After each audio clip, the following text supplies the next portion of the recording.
Hi అండి.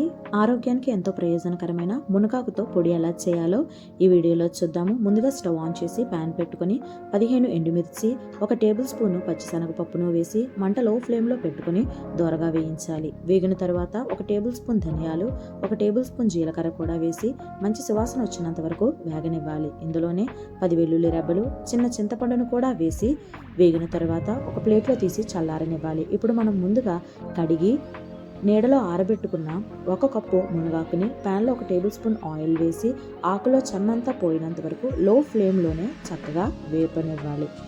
వేగిన తర్వాత మనం ముందుగా చల్లార్చిన మిశ్రమాన్ని మిక్సీలో వేసి రుచికి సరిపడా సాల్ట్, చిటికెడు పసుపు కూడా వేసి ఈ మిశ్రమాన్ని కొంచెం బరకగా మిక్సీ పట్టిన తర్వాత మనము వేపి పక్కన పెట్టుకున్న మునగాకును కూడా వేసి మిక్సీ పట్టుకుంటే మునగాకు పొడి రెడీ అండి.